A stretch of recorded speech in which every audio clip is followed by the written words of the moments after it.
Ya, selamat siang, perhatian semuanya dimanapun Anda berada. Ketemu lagi dengan saya, Stefanus Rizal, dalam acara PILS, yaitu di Freddy's Journal, setiap hari Kamis jam 1 siang sampai jam setengah 3, kita akan bicara dan belajar bersama tentang kesehatan dan akupuntur, terutama ya. Uh, Siang hari ini seperti biasa, di studio sudah ada Dr. Freddy. Selamat siang, Fred. Selamat siang, Korizal, Prativian semuanya. Sehat selalu ya. Ya, dan siang hari ini kita akan membahas tentang nyeri lutut, ya, Dr. Freddy ya, betul ya, tentang Betul. nyeri lutut. Dan sebelumnya saya ucapkan terima kasih dan selamat datang buat Prativian yang hadir di Zoom maupun di YouTube channel Sangga Prativi. Dan bagi Anda yang ada di Zoom, nanti boleh langsung dapat bertanya langsung kepada Dr. Freddy. Nah, siapa yang paling aktif, nanti kami akan tentukan untuk mendapatkan free gift dari Dr. Freddy, ya. Di akhir acara akan kami umumkan siapa yang berhak untuk mendapatkan free gift dari Dr. Freddy. Sehingga bagi Anda yang ingin tahu tentang nyeri lutut dan sebagainya, silakan dimanfaatkan waktunya, silakan ditanya. Dan bagi yang di YouTube, silakan Anda boleh bertanya juga, walaupun tidak langsung, tuliskan di chat Anda. Nah, siang hari ini, Freddy, kita akan bicara tentang nyeri lutut. Ya, kalau bicara lutut, kayaknya nyilu banget saya ya, gitu. Karena, aduh, kayaknya lutut ini, karena saya pernah dengar macam-macam, ya kan? Lutut ada yang dioperasi, ada yang bunyi-bunyi, dan sebagainya. Nah, sebenarnya, apakah ada hal yang khusus tentang nyeri lutut ini, Fred? Ya, baik, Korizal dan Prativian semua. Jadi, Korizal pernah ya sakit lutut ya, nyeri lutut? Eh, Nyeri lutut sih belum pernah, cuman kalau nyeri paha ya, Oh, nyeri paha. gara-gara gara-gara keseringan jalan misalnya, ya kan? Tapi kalau lutut saya belum pernah sih. Oh ya, memang memang kenapa nyeri lutut ini jadi topik bahasan kita pada siang hari ini itu adalah karena kejadiannya banyak sekali, Korizal. Mm-hmm. Jadi khususnya di Indonesia ya, khususnya di Indonesia kejadian nyeri lutut, lutut bunyi-bunyi yang tadi dikatakan Korizal, lututnya sakit, lututnya juga ada yang bilang olinya habis, terus mesti diganti pakai lutut buatan, tempurung lutut buatan. Nah, itu kejadiannya banyak sekali di Indonesia, Korizal. Hmm, Jadi seperti itu. ya, ya, ya, ya. Jadi jadi benar-benar ya lutut itu ada olinya ya. Heeh, mungkin boleh ditampilkan slide saya sambil saya lihat di slide-nya. Jadi betul, jadi memang yang namanya lutut itu kan sebuah sendi ya, Korizal dan Prativian.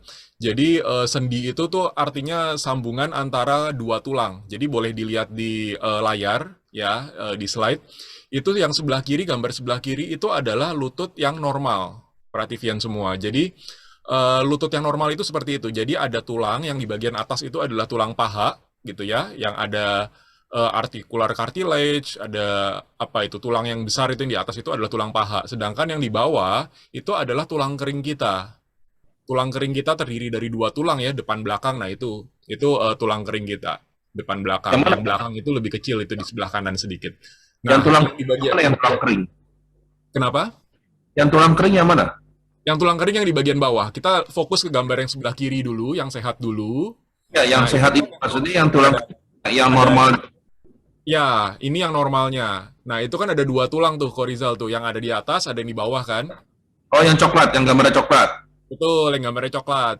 Nah, itu Oke, yang di atas gambarnya coklat itu adalah tulang paha, oke. ya. Kalau yang di bawah, yang warnanya coklat, itu adalah tulang kering tuh, Korizal. Betul, ya, ya. Ya, tulang kering. Nah, kalau tulang kering kita itu sebenarnya ada dua tuh, depan belakang. Ya. Daerah-daerah betis kita tuh ada dua depan belakang. Nah, yang depan Hmm. itu biasanya tuh yang lebih gede itu, yang belakang yang lebih kecil. Ya, ya, ya. Nah, itu. Jadi anatomi tulang kaki kita itu seperti itu. Jadi paha, terus abis itu ada sendi, ada celahnya itu ya. Itu lutut. Ini tempurung lututnya nggak ada. Jadi tempurung lututnya diambil, dibuka supaya kita bisa ngelihat secara lebih jelas. Aduh, ngilu saya langsung. Gitu ya. Nah, jadi pada keadaan normal, memang di antara tulang paha yang atas dengan tulang kering yang di bagian bawah, di tengah-tengahnya itu memang ada celah tuh, Korizal dan Prativian. Ada Hmm. celah. Nggak terlalu besar, nggak terlalu sempit juga, tapi sedang lah, seperti itu. ya. Mm-mm. Nah, itu di ujung-ujungnya tulang itu ada yang namanya articular cartilage. Itu cartilago artikular. Jadi artikular itu sendi, Mm-mm. cartilago atau cartilage itu adalah tulang rawan bahasa Indonesianya. Jadi Oh, tulang rawan di sendi gitu ya. Artikular itu sendi, cartilage itu tulang rawan. Tulang ya, rawan sendi. Nah, itu ya, yang warnanya biru-biru tuh, biru muda tuh yang ditunjukin panah tuh, ya. articular cartilage. Itu tuh tulang rawan sendi. Nah, Oke. terus abis itu ada yang namanya meniskus tuh. Ya kan, yang Ya. biru itu lebih tua ya, meniskus gitu ya. Nah, meniskus itu adalah bantalan sendi gitu. Jadi sendi kita itu punya bantalan, selain punya celah, kalau bisa dilihat di itu normal joint space gitu ya, di layar normal joint space. Nah, itu adalah celah sendi kita. Celah sendi kita. Nah, terus punya bantalan juga tuh tulang sendi kita. Nah, perlu Prativian tahu juga bahwa yang bentuknya seperti ini nggak hanya di lutut loh, gitu loh. Jadi semua sendi-sendi kita itu umumnya bentuknya seperti ini.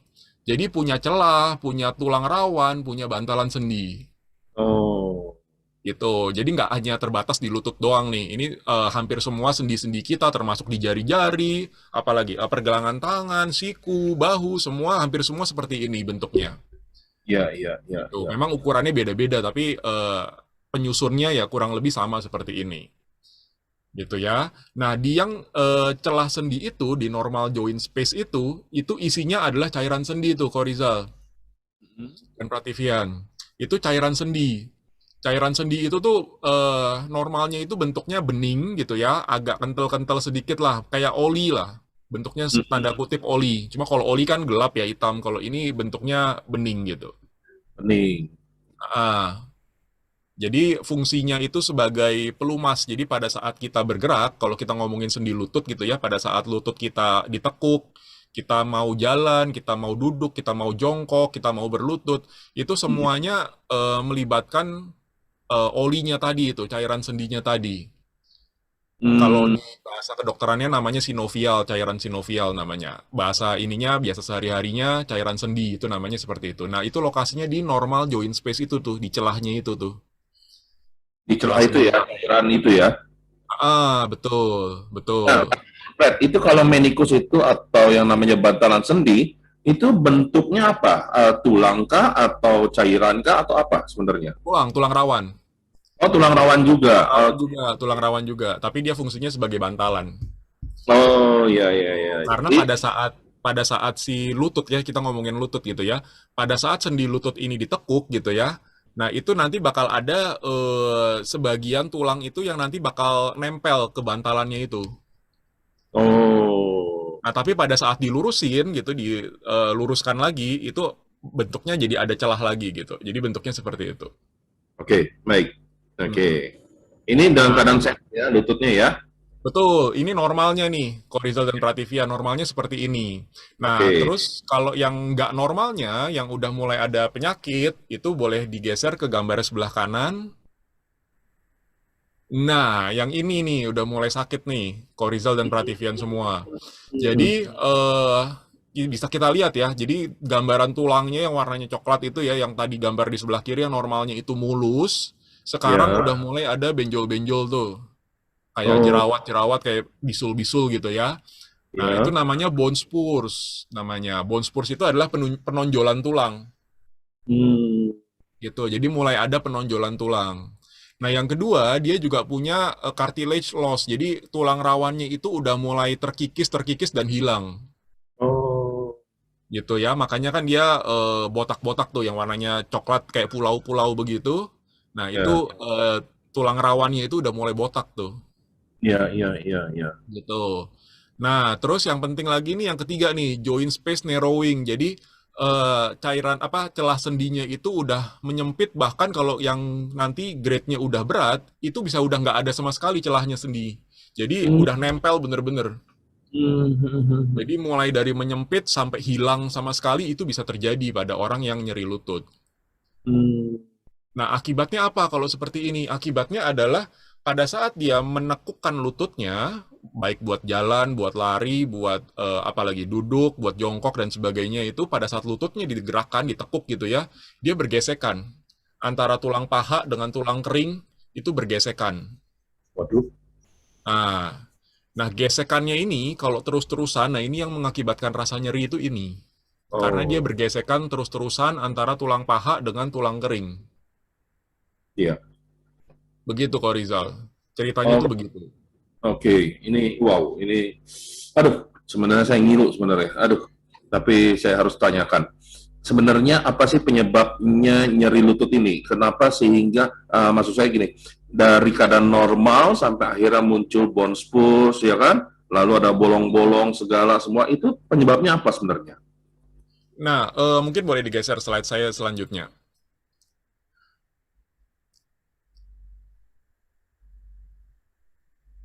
Nah, sebelum masuk ke situ, Korizal, ini saya mau ngebahas dulu ini angka kejadian nyeri lutut nih, Korizal dan Prativian semua. Jadi, Oke.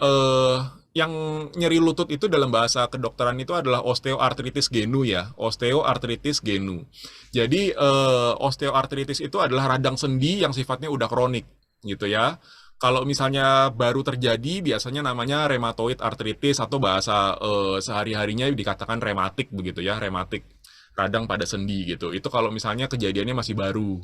Nah, tapi Oke. kalau udah berlanjut kronik gitu, berlanjut bertahun-tahun itu menjadi osteoartritis. Radang pada sendi juga sama.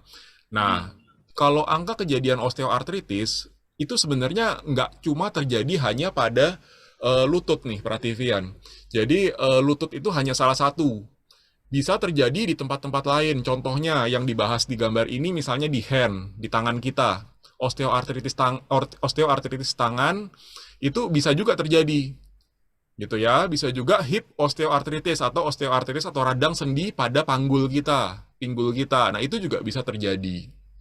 Itu ya yang bisa dilihat kalau yang pada lutut itu warnanya biru, kalau yang pada tangan itu warnanya hijau, dan pada panggul atau pinggul kita itu warnanya merah. Gitu ya. Di sini angka kejadiannya baru mulai sekitar 40 tahun ke atas. Tapi sebenarnya makin lama ke sini itu makin muda umurnya. Korizal dan Prativian. Jadi jangan diambil patokan, oh saya belum 40, berarti saya nggak mungkin terjadi radang sendi, itu belum tentu juga gitu. Jadi di gambar ini memang 40, tapi makin ke sini makin muda. Nah, Ya. terus yang biru itu adalah lutut. Jadi bisa kita lihat itu yang biru itu paling tinggi sendiri tuh dibandingkan yang merah sama yang hijau Iya. gitu ya. Nah, makanya yang angka kejadian radang sendi lutut itu paling banyak di antara yang lain-lainnya dibandingkan tangan, dibandingkan panggul dan yang lain. Nah, perempuan sama laki-laki banyakan mana? Ternyata lebih banyak perempuan, Korizal dan Prativian. Hmm, Gitu. Yang perempuan itu warnanya warna biru tapi yang garis putus-putusnya kecil-kecil tuh. Yang paling ya, atas. ya, ya. Yang paling atas itu radang sendi lutut tapi pada perempuan. Nah, kalau radang sendi lutut pada laki-laki itu yang garis nomor 3 tuh. Warnanya biru juga tapi putus-putusnya lebih panjang. Oh, ya, ya, Gitu. ya. Nah, kalau di rata-rata ya itu yang tengah-tengahnya. Hmm. Gitu, yang garisnya nggak putus-putus warna biru. Jadi memang lutut itu angka kejadiannya paling banyak di antara radang sendi pada yang lain. Dan perempuan paling tinggi dibandingkan laki-laki. Mengapa, Fred? Kenapa perempuan lebih tinggi daripada laki-laki? Karena pengaruh hormonal kok Rizal. Jadi pada saat perempuan itu kan ada yang namanya menopause ya, Korizal dan Ya, Prativian ya. ya. Menopause kan pada ngerti ya, jadi siklus menstruasinya udah pada mau berhenti gitu ya, jadi udah mulai nggak teratur, udah mulai memanjang siklusnya, perdarahannya juga makin sedikit, terus apalagi ada mood swing gitu ya, perubahan mood gitu, dan sebagainya, itu menopause. Nah, kalau laki-laki belum ada tuh sampai sekarang andropause itu belum diakui itu andropause. Baru Hmm, ada bisikan-bisikan di masyarakat, oh andropause, oh apa segala macam. Tapi secara kedokteran andropause itu belum diakui. Nah, oke. yang diakui di kedokteran itu baru menopause tuh, Korizal dan Prativian. Nah, pada saat menopause itu terjadi perubahan hormon di badan seorang perempuan, di tubuh seorang perempuan. Terutama hormon estrogen. Karena hormon estrogen itu dia berfungsi untuk pembentukan tulang tuh Korizal. Oke. Nah, karena hormon estrogen itu turun, otomatis si cairan sendinya itu juga semakin kecil, muncul apa tadi kayak bisul-bisul tadi ya, bone spurs tadi. Nah, itu seperti itu, Korizal. Sampai saat ini yang diketahui baru sampai sejauh itu, Korizal dan Prativian. Jadi karena ada pengaruh hormon yang namanya estrogen. Itu kenapa perempuan bisa lebih tinggi daripada laki-laki yang tidak mengenal andropos sampai sekarang. Hmm. Gitu. Ya, ya, ya, ya, ya. Oke. Nah, Jadi bagaimana tadi? Penyebabnya apa jadinya sebenarnya? nah, terus kalau misalnya bicara tentang penyebab, itu boleh digeser lagi slide-nya. Kalau penyebab sebenarnya radang sendi pada lutut, geser lagi, sekali lagi. Nah ini, jadi radang sendi pada lutut itu sebenarnya dibagi menjadi dua nih, Korizal dan Prativian. Yang primer sama yang sekunder, gitu ya. Kalau yang primer penyebabnya sampai saat ini belum diketahui, gitu.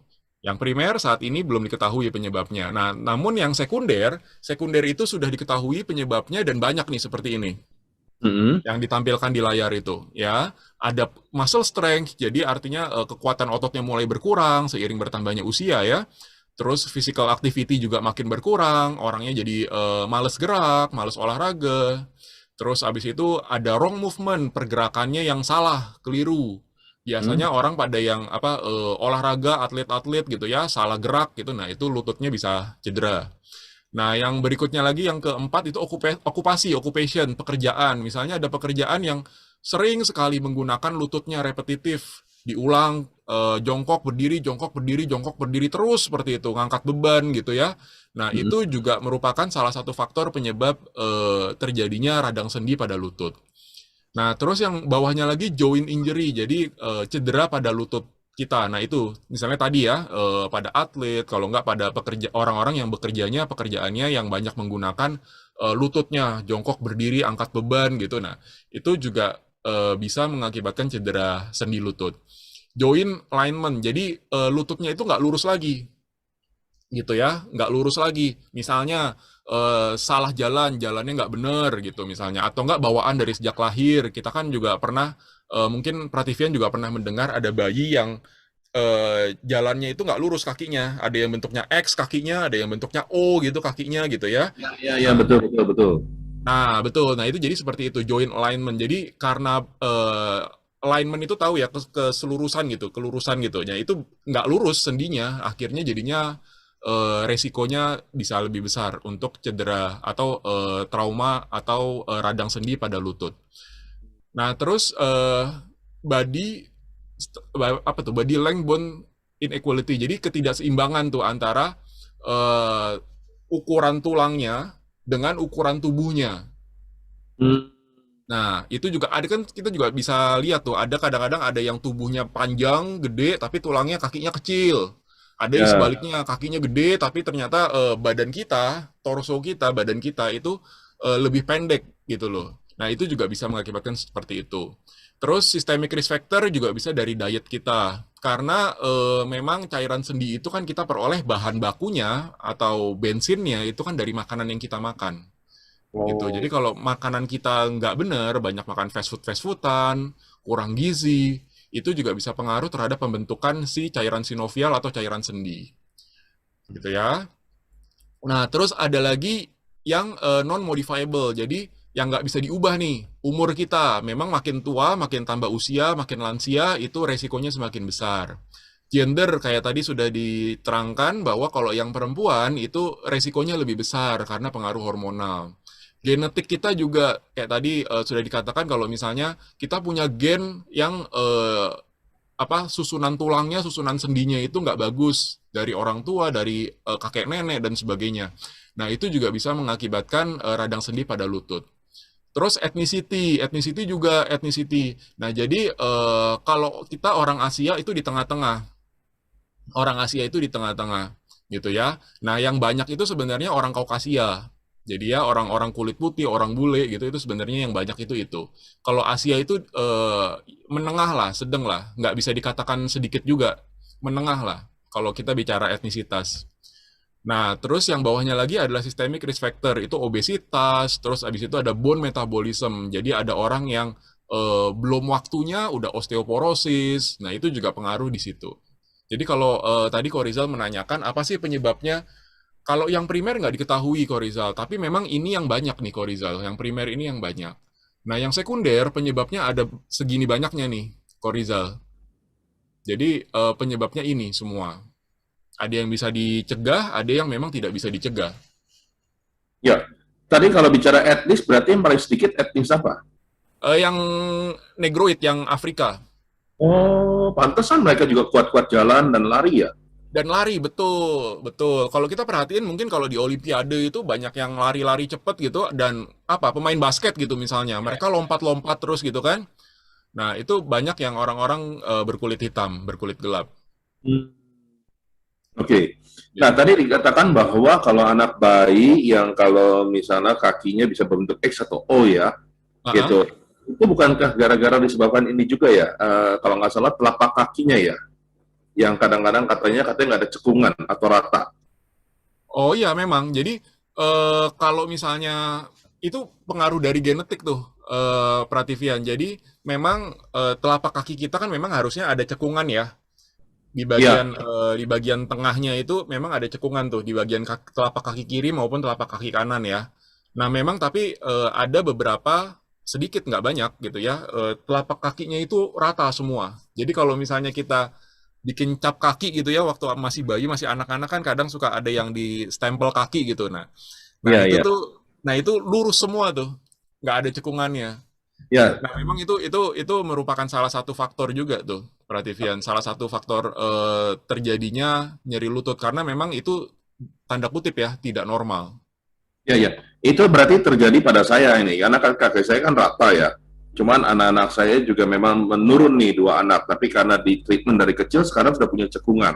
Nah, sekarang saya mau tanya nih, kalau misalnya kayak saya begini, berarti ada kemungkinan akan mengalami nyeri lutut ya, Betul, gara-gara kaki. betul, Oh, betul. Jadi buat buat orang-orang atau pasien-pasien yang kakinya bentuknya seperti itu gitu ya, memang ada resikonya lebih besar. Apakah pasti? Tidak. Tidak, memang tidak yang pasti gitu. Jadi kalau misalnya apakah orang yang obesitas pasti akan nyeri lutut? Enggak. Tapi hmm, memang kemungkinannya lebih besar gitu. ya, ya, ya. Apakah yang disebut nyeri lutut itu sama seperti kalau misalnya gini, saya sering duduk di bawah gitu ya, suka ngelipet kaki, dan kemudian terasa nyeri di lututnya, tapi sekaligus juga pegel-pegel gitu. Apakah itu sama? Bisa iya, bisa enggak nih. Jadi kriterianya nggak hanya pada saat itu nih, Korizal dan Prativian. Jadi eh itu bisa, salah satunya bisa. Ciri-ciri yang lain adalah pada saat lututnya itu digerakkan gitu ya, ditekuk maupun diluruskan, itu bisa bunyi-bunyi, krek Wah, krek krek krek. Nah, bisa itu juga salah satu cirinya. Salah satu cirinya lagi adalah kita nggak kuat nih naik tangga, turun tangga. Itu nggak kuat gitu. Sebenarnya antara naik tangga sama turun tangga itu lebih beratan turun tangga. Berat buat beban buat si lutut nih. Itu lebih berat pada saat kita turun tangga daripada naik tangga. Makanya buat orang-orang yang sudah ada nyeri lutut, kalau misalnya bisa naik lift ya mendingan naik lift. Tapi kalau memang harus terpaksa naik tangga, mendingan naiknya satu-satu tuh, Prativian. Jadi satu naik, baru satu lagi, satu naik, baru satu lagi. Begitu juga turun, turun juga satu, turun, satu lagi turun. Terus satu turun, satu lagi turun gitu loh. Oh, jadi setiap satu tangga ada dua kaki bertumpu ya, Betul, jangan betul, tikus begitu ya. betul. Itu lebih aman. Aman, oke. Ya, Prativian yang ada di Zoom, terima kasih untuk kehadiran Anda. Jikalau Anda ingin bertanya, boleh langsung nanti membuka mic atau raise hand, atau boleh tulis di chat. Dan bagi rekan-rekan Prativian yang ada di YouTube, silakan memberikan pertanyaan lewat ditulis pertanyaan Anda sehingga nanti akan dibacakan. Nah, sebelum kita lanjut, ini ada pertanyaan nih dari Ibu Ferawati. Bagaimana treatmentnya bila telapak kaki yang flat supaya nantinya tidak sakit lutut? Nah, persis seperti yang saya ingin tanyakan. Bagaimana sebenarnya untuk mencegahnya ini, Fred? Yang kakinya yang flat itu ya. Betul, kalau kakinya flat, dan yang kemudian pertanyaan berikutnya mungkin, bagaimana sih sebenarnya mau flat atau tidak flat, menjaga supaya lutut kita ini tidak bermasalah nanti pada akhirnya. Oke, jadi memang kalau misalnya lutut yang flat itu ya Ibu ya, jadi lutut yang flat itu sebenarnya dari sejak kecil itu sudah harus ada terapinya. Jadi kalau misalnya udah dewasa, flat memang agak terlambat ya dibandingkan dengan yang pada saat masih anak-anak itu sudah langsung diterapi. Karena pada Oke. saat anak-anak itu tulang-tulang itu lagi bertumbuh, baik tulang keras maupun tulang rawan itu lagi bertumbuh. Sedangkan pada kita yang sudah dewasa, tulang-tulang itu udah nggak bertumbuh lagi. Bahkan nanti pada saat lansia tulang-tulang itu malah makin ciut Iya. karena hormon tadi udah nggak ada, hormon estrogen tadi udah nggak ada ya ibu. Nah jadi kalau sudah menopause itu biasanya tulang-tulang itu pada ciut, makanya biasanya pada ibu-ibu yang sudah lansia sudah menopause kok tingginya jadi makin berkurang, makin pendek. Nah itu salah satunya karena itu tulang-tulangnya mengecil gitu ya. Jadi memang untuk terapinya paling bagus itu sejak masih anak-anak. Nah, tapi kalau sudah terlanjur bagaimana? Ya sudah, apa boleh buat pada saat kita sudah dewasa lebih baik diterapi daripada tidak diterapi supaya nanti pada saat kita lansia kita nggak terkena apa ya nyeri lutut. Memang tidak pasti tapi kemungkinannya lebih besar terjadinya nyeri lutut. Gitu. Terapinya Hmm. bagaimana? Terapinya biasanya ke dokter fisioterapi ya, ke dokter rehabilitasi medik nanti dipakaikan sepatu khusus tuh dikasih sepatu khusus yang memang sengaja membentuk membentuk tulang kaki kita, telapak kaki kita supaya ada apa ya lekukannya gitu loh. Ya. Nah terapinya seperti itu. Nah terus juga memang kalau misalnya pencegahannya tadi ya ditanyakan juga pencegahannya bagaimana? Memang lutut kita itu kan dia menampung atau menopang beban berat badan kita gitu loh. Berat badan kita itu kan ditopang salah satunya oleh lutut kita. Jadi kalau misalnya beban kita berlebihan, misalnya obesitas, overweight gitu ya, kita berlebihan atau enggak kita pekerjaannya yang suka angkat-angkat berat tuh. Nah, jongkok berdiri, nah itu beban juga tuh buat lutut kita. Jadi cara pencegahannya adalah kalau memang dia kegemukan, pasiennya kegemukan, turunkanlah berat badan kita. Gitu, turunkanlah berat badan kita supaya si lutut kita itu tidak berat. Gitu, itu yang pertama. Nah, terus yang kedua, hindarilah gerakan-gerakan yang menggunakan lutut yang repetitif, yang berulang. Gitu. Misalnya sering tuh angkat berat apa ya, misalnya kuli panggul, kalau nggak angkat galon gitu misalnya.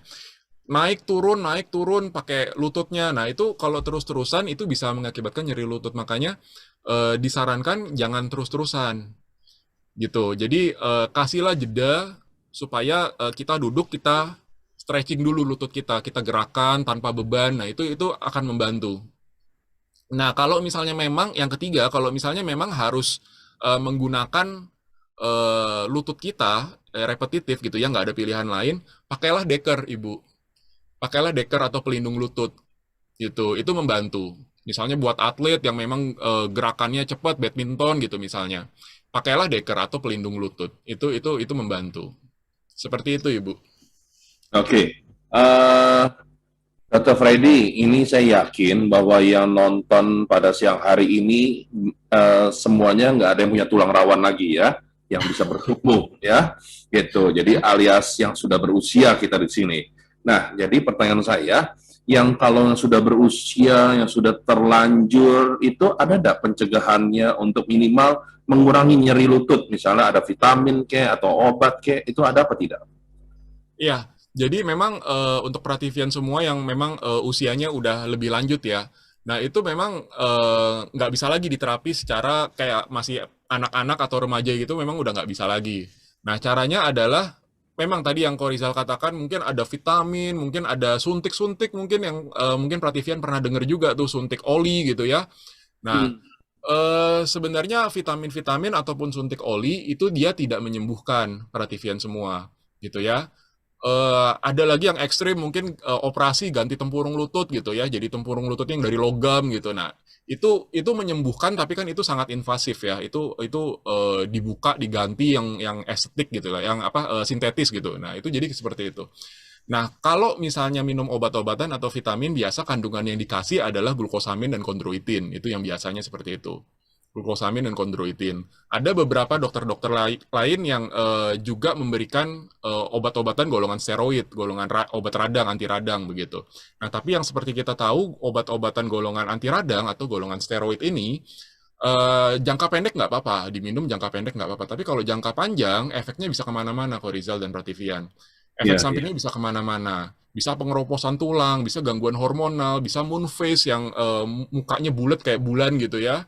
Nah, itu Oh, juga bisa bisa terjadi gangguan ginjal. Dan kalau buat orang-orang yang diabetes, dikasih minum steroid atau anti radang, dia bisa menaikkan kadar gula darah. Dan banyak sekali yang lain-lain yang belum saya sebutkan tadi.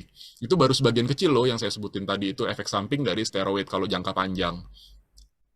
Nah, terus kalau glukosamin kondroitin, dia memang salah satu bahan pembuat daripada cairan sinovial, cairan sendi gitu ya.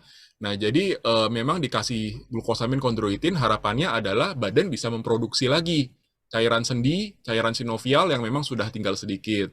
ya. Nah, tapi memang ada yang berhasil, ada. Tapi yang gagal pun juga tidak sedikit gitu, Prativian. Dengan glukosamin kondroitin yang begitu obatnya di stop, ya kambuh lagi gitu. Ya, ya, Nah, ya. terus begitu juga dengan suntikan-suntikan oli gitu, suntikan oli tanda kutip ya, suntikan oli tanda kutip. Nah, itu biasa disuntikin ke lututnya tuh. Mhm. Biasanya itu berlakunya 1 tahun, nah terus mulai lagi sakit lagi. Suntik lagi, mungkin ada yang setahun, mungkin ada yang lebih cepat atau lebih lambat, itu nanti sakit lagi. Itu seperti itu. Jadi suntikan-suntikan oli pun itu bukan yang menyembuhkan, hanya sementara. Seperti itu, Prativian. Nah, selain modalitas-modalitas tadi, ada modalitas lain yang namanya akupunktur, Prativian, untuk nyeri lutut.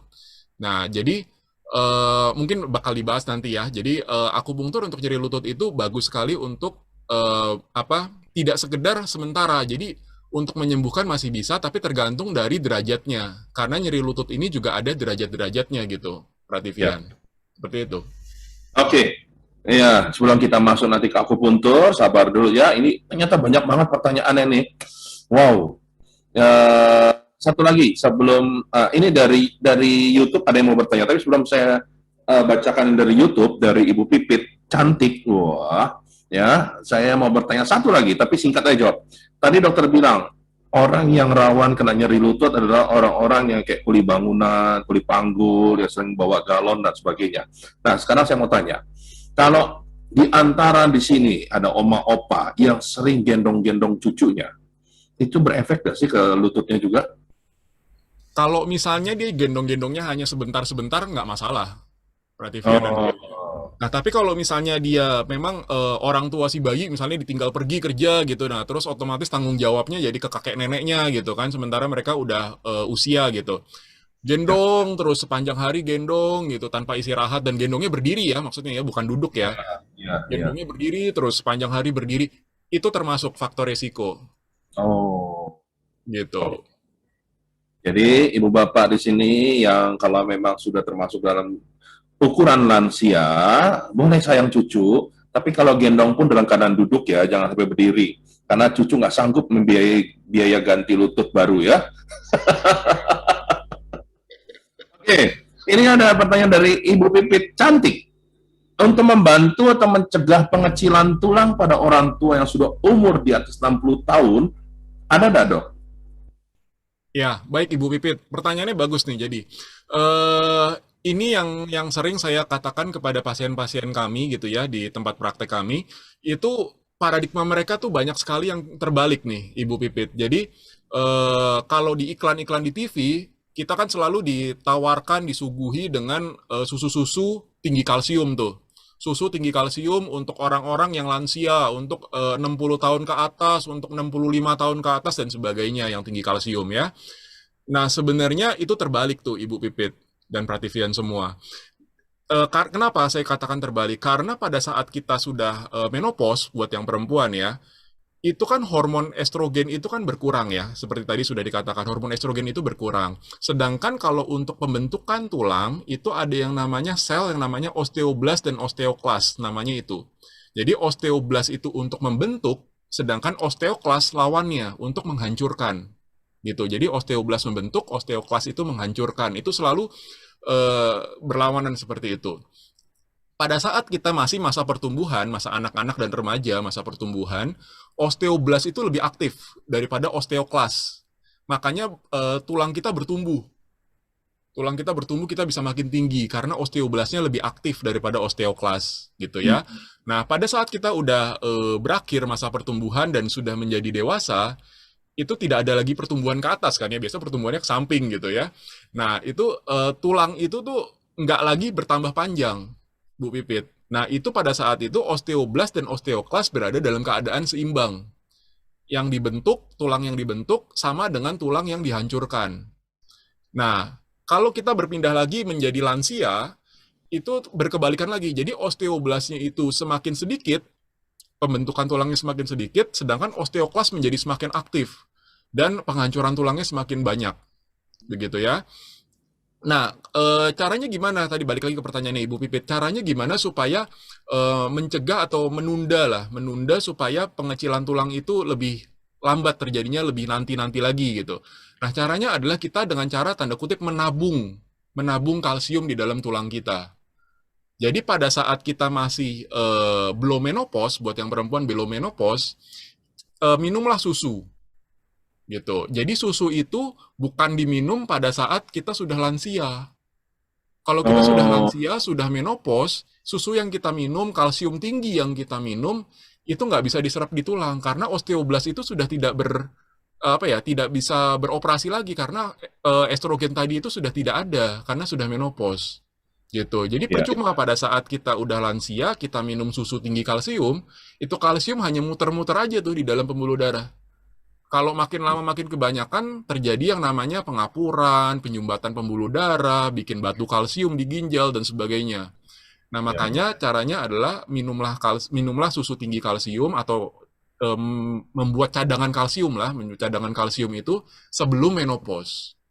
Ya, Gitu. jadi singkatnya untuk memelihara supaya nyeri lutut tidak terjadi fatal, kalau mau minum susu sebaiknya sebelum menopause ya. Sebelum Gitu. menopause.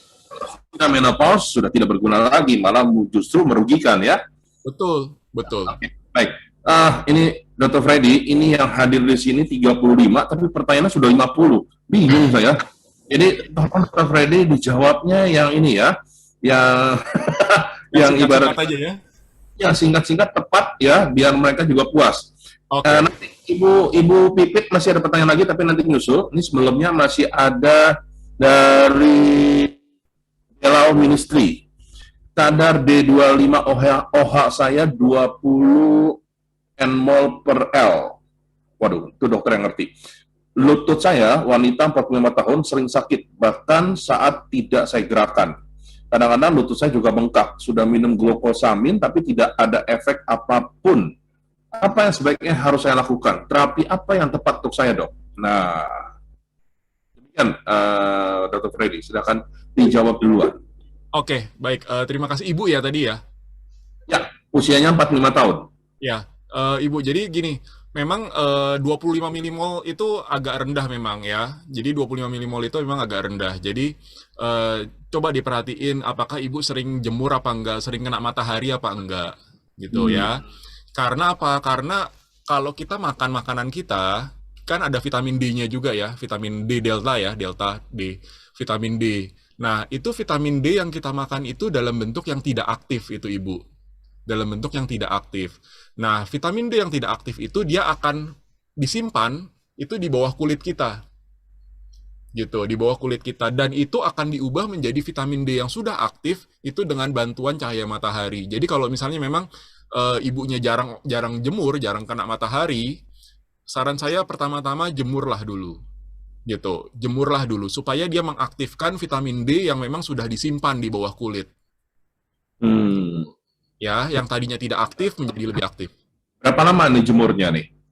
Jemurnya nggak perlu lama-lama, Ko Rizal dan Ibu. Jadi paling 20-25 menit cukup. Oh, kalau kelamaan gosong ya? Nah, dan juga waktunya yang penting, Ko Rizal dan Ibu. Jadi waktunya boleh pagi, boleh sore. Oleh sore. Tapi sorenya harus di atas jam 3 ya dong ya? Ya, betul, betul. Karena kalau siang-siang itu UV-nya terlalu hebat, terlalu kuat. Jadi nanti efeknya yang negatif lebih banyak didapatkan daripada efek yang positifnya. UV-nya terlalu tinggi. Jadi kalau nggak siang, sore boleh. Begitu. Nah, itu yang pertama. Jadi kalau misalnya ibunya belum jarang jemur, jarang kena matahari, cobalah jemur dulu. Gitu, itu yang pertama. Yang kedua Oke. memang nih, ini yang contoh yang tadi baru saja saya katakan tadi kan, ada orang yang minum glukosamin kondroitin, ada yang berhasil tapi yang gagal juga banyak juga dan ya termasuk ibu ini salah satunya. Nah, Hmm. memang kalau glukosamin kondroitin tidak berhasil, coba jemur. Kalau misalnya jemur itu sudah tidak bisa, ya cobalah. Kalau mau diakupunktur boleh. Tapi kalau misalnya ibu sudah pernah ke dokter tulang atau dokter sendi, mungkin mereka akan nyuruh untuk ronsen dulu nih ibu nih. Ya. Gitu. Nah, kalau misalnya udah ada hasil ronsennya, itu boleh dibawa ke saya lihat apakah masih bisa diakupunktur. Mungkin boleh dibuka slide-nya kali ya. Ini saya terangkan juga tentang ronsen nih. Ronsen pada nyeri lutut. Oke. Dimundurin slide sebelumnya. Nah ini, jadi kalau misalnya ronsen pada sendi lutut atau nyeri lutut, ini seperti ini nih, ada gradingnya. Grading 1, 2, 3, 4 gitu Hmm. ya. 1, 2, 3, 4. Yang paling ringan itu yang paling kiri. Itu grade 1 tuh, itu yang paling ringan. Yang paling berat itu grade 4, itu yang paling severe, paling berat, paling parah gitu ya. Nah ini bisa kita lihat nih, kalau grade 1, 2, 3 itu celah sendinya masih ada. Perhatian semua. Jadi celah-celah sendinya masih ada bolongnya tuh, masih ada space-nya di 1, 2, 3. Nah, tapi kalau keempat itu udah menyatu tuh. Tulang paha dengan tulang kering itu udah menyatu.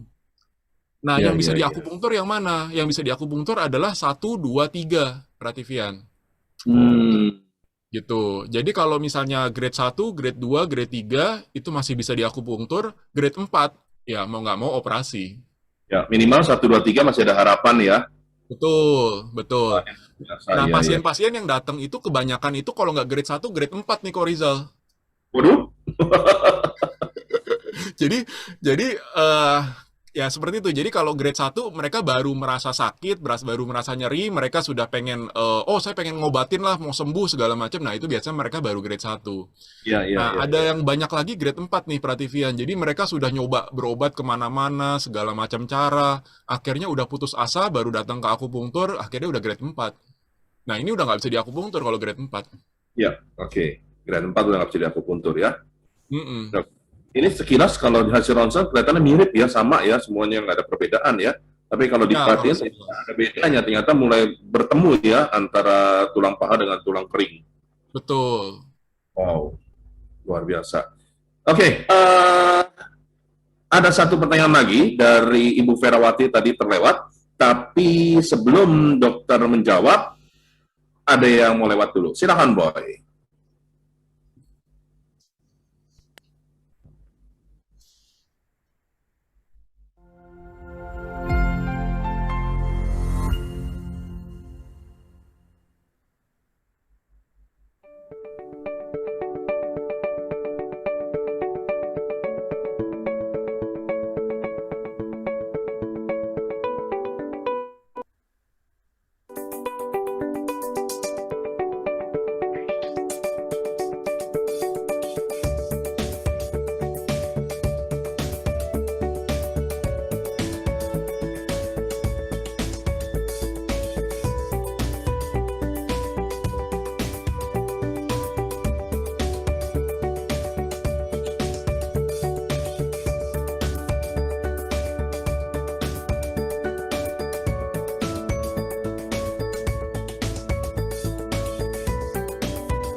Ya, perhatian, acara kita Freddy's Journal pada siang hari ini disiarkan langsung dari Studio 2 Sangga Prativi.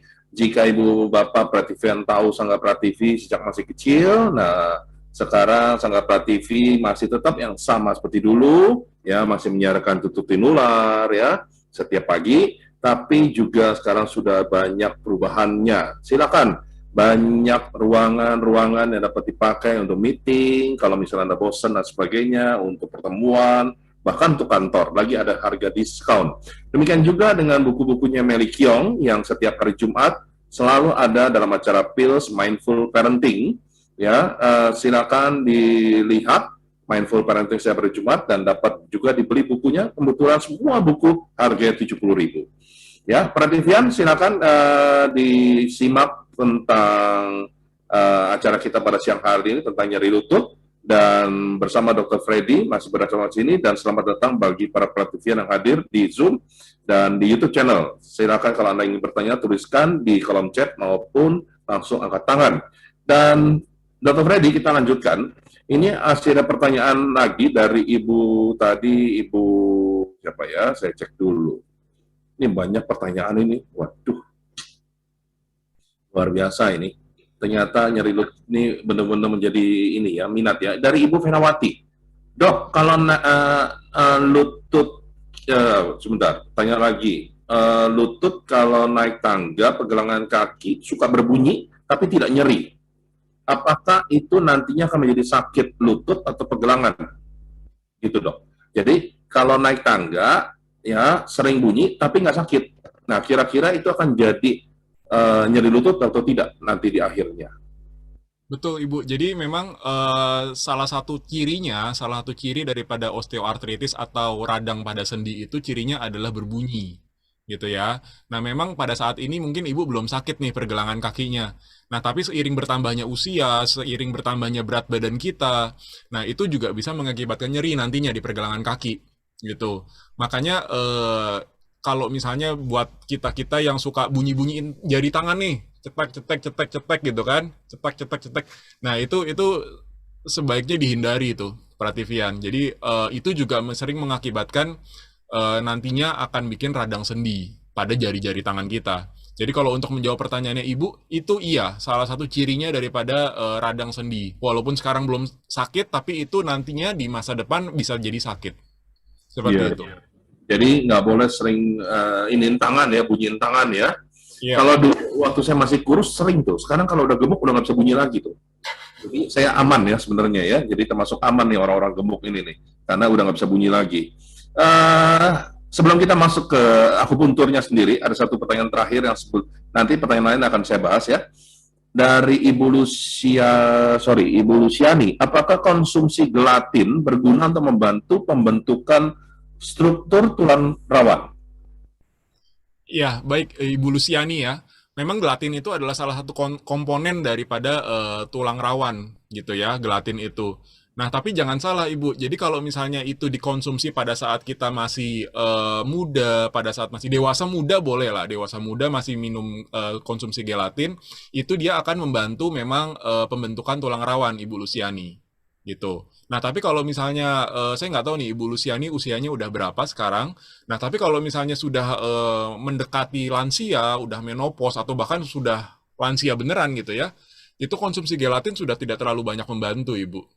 Hmm. Gitu. Tapi kalau misalnya ibunya usianya masih dewasa muda atau masih remaja gitu, itu boleh untuk membantu pertumbuhan daripada tulang rawan kita. Kita anggap aja deh Ibu Luciani mungkin dewasa muda. Dewasa muda tuh usia berapa kira-kira sampai batasannya? Sampai usia 40 masih bisa. Masih 40 masih bisa Ya. ya? Baik, nah di sini juga banyak dokter-dokter yang hadir di sini ya, Dokter Freddy. Jadi jadi banyak temannya nih dok. Tadi bicara bahwa nyeri lutut dapat disembuhkan dengan akupuntur. Sekarang kita bicara tentang akupuntur. Nah, sebenarnya bagaimana sih cara kerjanya akupuntur terhadap nyeri lutut ini, dok?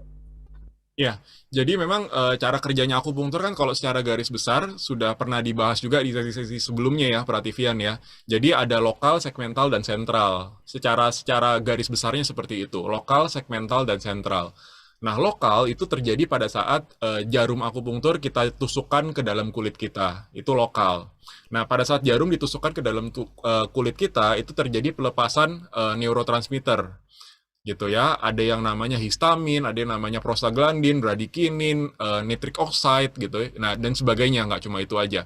Nah, itu terjadi pelebaran pembuluh darah secara lokal di sana gitu ya, terjadi pelebaran pembuluh darah secara lokal di sana. Makanya pada saat kita tusukan jarum di kulit kita, lokasi penusukan jarum itu biasanya akan kemerahan. Nah, itu akibat dari keluarnya mediator-mediator inflamasi atau neurotransmitter yang tadi, zat-zat yang tadi yang sudah disebutkan tadi, Prativian. Nah, itu lokal. Nah, setelah dari lokal itu, jalurnya akan bekerja menjadi segmental. Jadi, segmental itu artinya sinyalnya tadi yang dari permukaan kulit, dia itu akan masuk diteruskan ke serabut saraf kita, masuk ke dalam tulang belakang kita, gitu ya, saraf tulang belakang kita. Jadi tulang belakang kita itu isinya adalah serabut-serabut saraf. Nah, itu yang namanya segmental sinyalnya. Nah, terus nanti setelah dari tulang belakang itu, sinyalnya itu akan dihantarkan ke pusat, ke sentral. Jadi tahap ketiga kan lokal, segmental, sentral. Yang ketiga kan sentral nih. Nah, sentral itu dia akan bekerja ke sistem saraf pusat, terutama di dalam otak, gitu. Nah, dia akan mengeluarkan neurotransmitter yang tadi itu secara lebih banyak lagi. Terutama yang dikenal dengan endorfin, hormon endorfin. Itu juga mungkin sudah sering dibahas di sesi sebelumnya ya, endorfin, endogen morfin ya, morfin endogen. Nah, itu akibatnya adalah terjadinya regenerasi daripada sel-sel Prativian semua. Jadi dia mengurangi radang, dia terjadi penyembuhan atau pembentukan sel-sel yang baru. Termasuk dalam hal nyeri lutut ini, dia akan mengurangi radangnya. Radang daripada si lutut ini, pertama itu, ya, jadi radang daripada lutut ini. Terus yang kedua adalah pembentukan kembali daripada cairan sinovial, cairan sendi. Jadi cairan sendi ini, jangan heran nanti setelah diakupunktur, kok celah sendinya jadi bisa makin melebar lagi. Yang tadinya sudah sempit gitu ya, sempit sekali, terus di akupunktur kok bisa kebuka lagi, melebar lagi gitu, normal lagi gitu. Itu bisa karena terjadinya penambahan dari jumlah cairan sendi. Nah, yang ketiga adalah memperbaiki tadi ya, regenerasi sel-sel, jadi memperbaiki struktur atau sel-sel dari tulang dan tulang rawan yang ada di sendi lutut tadi.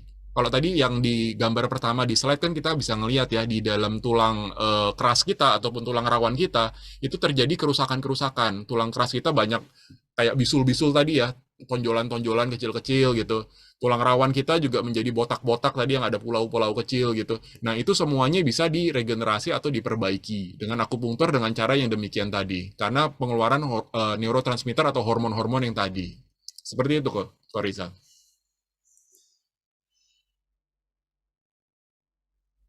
Masih Ya, di mute.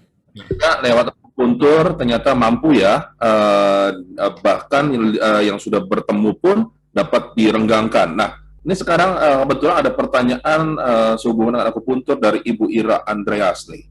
Mohon maaf ya Ibu ya, nanti kalau misalnya saya salah mengungkapkan, nanti Ibu bantu. Jadi begini, mohon bantu infonya dok, untuk akupuntur bisa terasa hasil perbaikan keluhan jadi lebih baik ini berapa kali harus akupuntur, dan perlu waktu berapa lama prosesnya untuk kasus tulang belakang, lumbar, dan cervical penyempitan dengan usia Oma 75 tahun. Ya, dan sudah ganti disk 2 titik. Serta ada ada problem ligamen menebal ngeras menurut dokter yang operasi saat itu. Oke. Demikian dok. Ibu Lucy ya tadi ya? Ira Andreas. Ibu Ira, oke.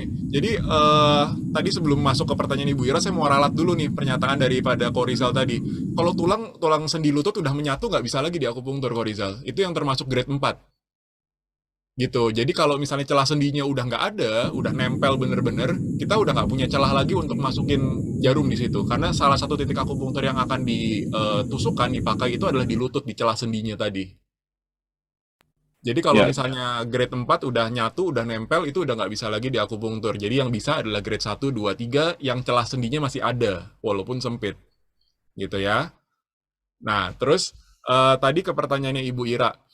Kalau misalnya di akupunktur, berapa sesi sih udah ada terasa perbaikannya? Sebenarnya dari sesi pertama pun udah kerasa Ibu Ira perbaikannya kalau nyeri lutut ini.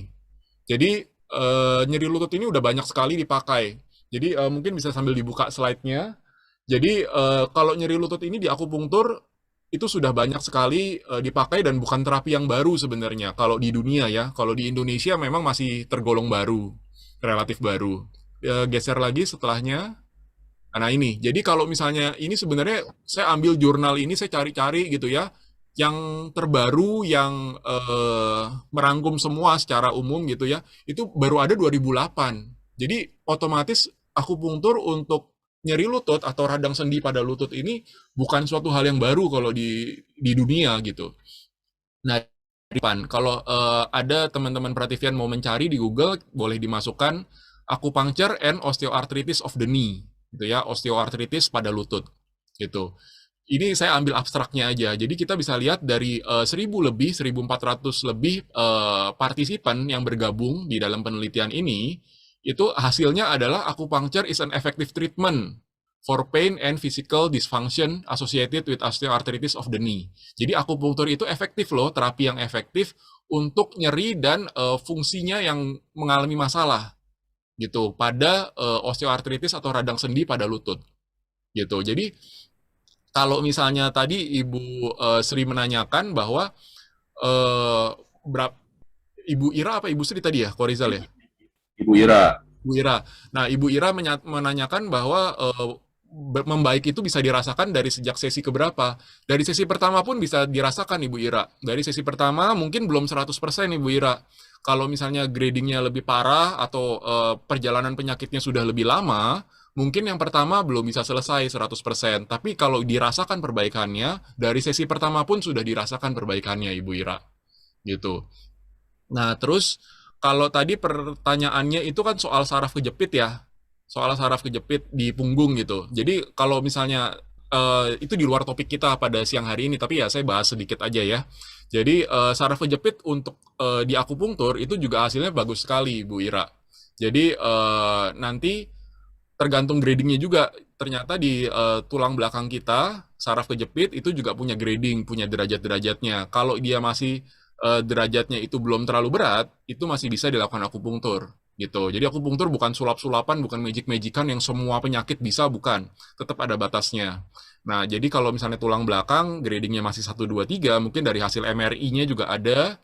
Kalau gradingnya masih 1 2 3 itu juga masih bisa dilakukan akupunktur. Tapi kalau sudah grade 4, nah itu udah nggak bisa, itu harus operasi, Bu. Oke, jadi Dr. Freddy ini meringkas lagi.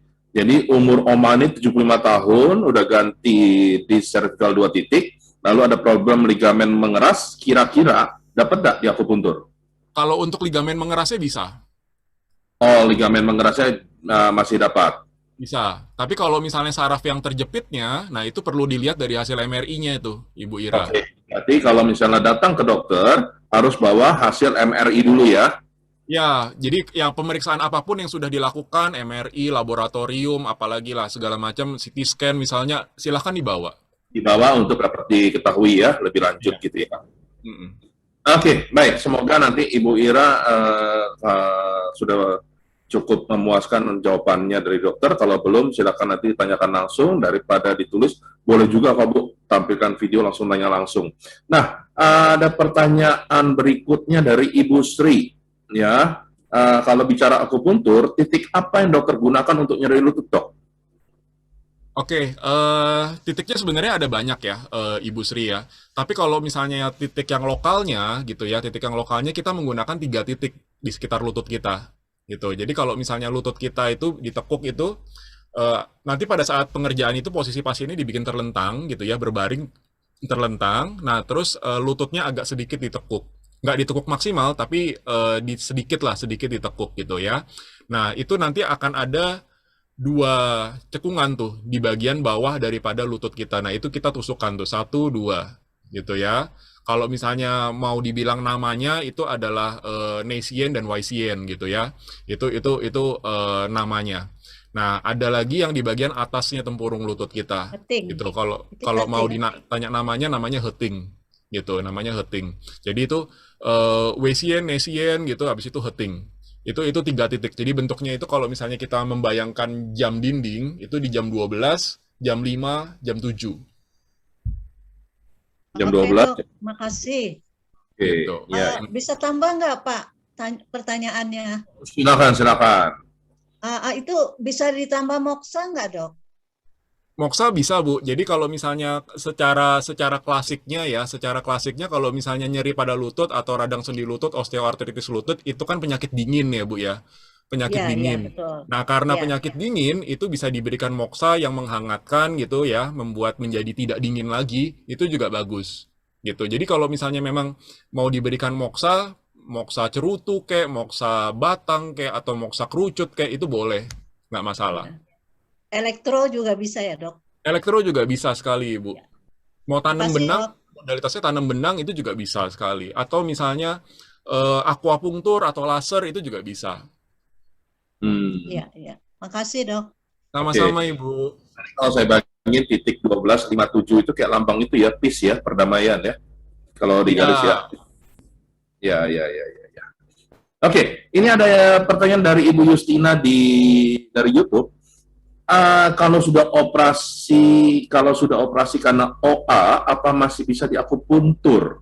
Yang pertama itu pertanyaannya. Yang kedua, susu apa yang direkomendasikan untuk mencegah atau memperlambat nyeri lutut, dok?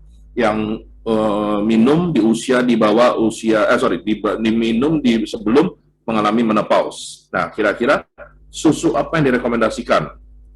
Oke. Nah, jadi yang pertama tadi tentang OA, operasi OA, apakah masih dapat diakupuntur? Yang kedua tentang susu. Silakan dok. Oke, betul. Jadi ada dua pertanyaannya ya. Saya jawab dulu yang pertama. Jadi kalau misalnya OA genu atau OA lutut ini sudah dioperasi, masih bisa diakupunktur, Ibu. Jadi masih bisa diakupunktur, tapi memang nggak cuma untuk sendi lutut aja, tapi untuk semua kasus, kalau diakupunktur memang hasilnya akan lebih bagus pada saat pasiennya itu belum dioperasi, Ibu. Gitu. Jadi dibandingkan yang sudah operasi sama yang sebelum operasi, hasil dari akupunktur itu akan lebih bagus pada saat si pasien ini belum dioperasi. Jadi belum diapa-apain gitu ya, belum dioperasi, itu diakupunktur hasilnya akan lebih bagus daripada yang sudah pernah dioperasi. Itu nggak cuma pada lutut aja nih, pada semua kasus seperti itu. Tapi kalau ditanya masih bisa nggak setelah operasi? Masih bisa untuk dilakukan akupunktur. Itu yang pertama. Yang kedua, susu apa sih sebenarnya yang bagus untuk nyeri lutut? Kalau misalnya saya sarankan yang low fat atau yang skim, gitu ya, tapi tinggi kalsium, gitu. Karena kalau kita minum yang full cream, yang ditakutkan adalah lemaknya terlalu banyak, Ibu. Lemak yang terlalu banyak itu akhirnya malah membuat si pasiennya itu atau orang tersebut menjadi overweight atau bahkan obesitas, gitu. Dan akhirnya malah membebani lutut lagi pada saat dia berdiri dan berjalan. Yeah. Jadi satu sisi kita perlu supply daripada kalsiumnya itu. Nah, tapi satu sisi yang lain adalah kita harus menjaga supaya berat badan kita nggak tambah naik. Karena akan menjadi beban buat lutut kita. Gitu. Jadi kalau saran saya adalah low fat atau skim, tapi cari yang tinggi kalsium. Ya, jadi kalau misalnya tadi kira-kira demikian Bu Justina, dan tadi Bu Justina di YouTube Bu Justina nanya usia berapa. Nah, mungkin dapat saya jawab sebelum menopause ya dok ya. Betul, kalau sebelum menopause. Baiknya sebelum menopause. Jadi itu yang dapat dijawab oleh dokter. Tapi kalau ibu nanya kapan menopause, nah hanya Tuhan yang tahu, ya. Gitu. Oke, ini dari Dokter Margareta. Tadi Dokter Margareta juga nanya di atas, saya cek dulu ya. Jadi Dokter Margareta ini ada nanya dua pertanyaan. Pertanyaan yang pertama, sebentar ya. Ini beneran loh, yang hadir di sini 41, pertanyaan udah 100 saja. Oke, sebentar. Mana tadi ya Dokter Margareta? Dok mau nanya, kenapa kalau sudah kena lutut, kan terus mesti, apa sih? Bentar. Kenapa kalau sudah kena lutut, KN itu apa ya? Terus mesti banyak singkatannya, jadi saya bingung nih. Dokter Margareta mungkin hadir di sini. Mohon maaf, singkatannya tidak dapat saya terjemahkan. Untuk apa namanya, untuk dibacakan, mungkin Dokter Margareta boleh buka videonya Kalau mau bertanya langsung sama Dokter Freddy, silakan loh. Dokter Margareta masih ada? Masih hadir?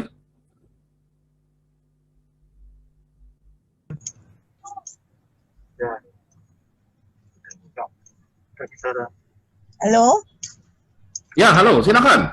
ya dok.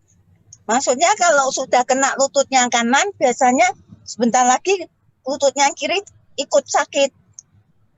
Oh, KN itu kanan. Oke, oke, oke. Terus kembali lagi yang kiri lagi. Jadi bisa gantian. Oke. Dokter Freddy bagaimana? Paham tentang pertanyaannya Dokter Margareta? Bisa kok Rizal. Oke, silakan dijawab. Ya, siang Dokter Margareta. Kalau setahu saya memang betul dokter. Jadi kalau misalnya lutut kanan kita sudah terkena OA genu gitu ya, OA lutut gitu, dan dia kan sakit tuh. Akibatnya kalau misalnya tidak segera ditangani, si pasiennya itu akan mengkompensasi dengan yang sebelah kiri itu dokter.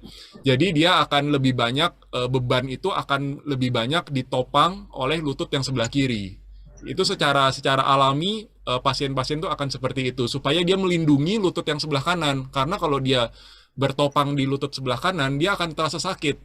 Jadi otomatis dia akan mengalihkan bebannya, berat badannya dia ditopang ke lutut yang sebelah kiri. Nah, karena dia berat badan kita misalnya 70 atau 80 gitu ya, ditopang yang tadinya 2 kaki, akhirnya ditopang hanya dengan 1 kaki saja, otomatis 1 kaki itu akan menampung atau menopang beban yang besar sekali itu dokter. Nah, jadi akhirnya yang sebelah kirinya pun lama-lama akan terasa ikut sakit juga. Nah, makanya dari sejak yang satu lutut aja yang sakit ini harus segera diterapi supaya beban yang 70-80 itu tetap bisa ditopang oleh 2 kaki. 40 kilo gitu. Jadi supaya tidak semuanya 80 kilo semuanya ditopang oleh 1 kaki, nah itu terlalu berat untuk 1 kaki, 1 lutut. Ya, satu lagi dok. Kalau pemanas TDP sama Moxa bagus mana dok? Saya sering pakai kalau nggak TDP Moxa. Bagus mana dok? Ya, baik dokter. Jadi memang TDP sama Moxa kalau ditanya bagusan mana, bagusan Moxa dokter. Jadi Moxa itu penetrasinya itu lebih terfokus. Kalau kita lampu TDP, lampu UV TDP begitu kan dia permukaannya lebar ya. Dan kita nggak bisa terlalu dekat sama kulit. Jadi kita mesti ngambil jarak kan. Dan dia akan menyebar, pemanasannya akan menyebar. Gitu. Jadi kalau misalnya untuk lutut kita itu kan luas permukaannya kan kecil dokter. Jadi bagusan Moxa. Nah, tapi nanti Moxa juga ada 2 macam nih kalau misalnya kita pakai Moxa batang, dokter. Ada yang berasap, ada yang tidak berasap, gitu ya. Ada yang smokeless, warnanya hitam gitu biasanya, batangnya. Ada yang berasap, warnanya itu warna putih, ada corakan hijau-hijaunya tulisannya gitu. Nah, kalau ditanya bagus mana? Bagus yang berasap, dokter. Oh ya, saya pakai yang berasap dok. Lebih bagusnya pakai yang berasap daripada yang smokeless. Kalau Moxa. Ya, terima kasih dok. Sama-sama dokter. Ya, ya. Jadi bagus yang berasap ya. Padahal sekarang orang lagi nyari lilin dan tidak ada asapnya ya. Oke, terima kasih. Dok, kita kembali dulu sebelum menjawab pertanyaan-pertanyaan yang cukup banyak. Kita kembali dulu ke akupuntur. Nyeri lutut ini di bagian titik mana sebenarnya yang ditusuk untuk akupuntur? Ya, Korizal dan Prativian yang tadi kalau misalnya dari ngambil dari jam dinding itu di titik jam 12, jam 7, jam 5. Ya, itu yang ditusuk di lututnya ya, yang di lututnya. Tapi selain itu kan terapi untuk yang simptomatiknya, terapi untuk gejalanya di lututnya. Tapi kan kita perlu cari tahu penyebabnya apa.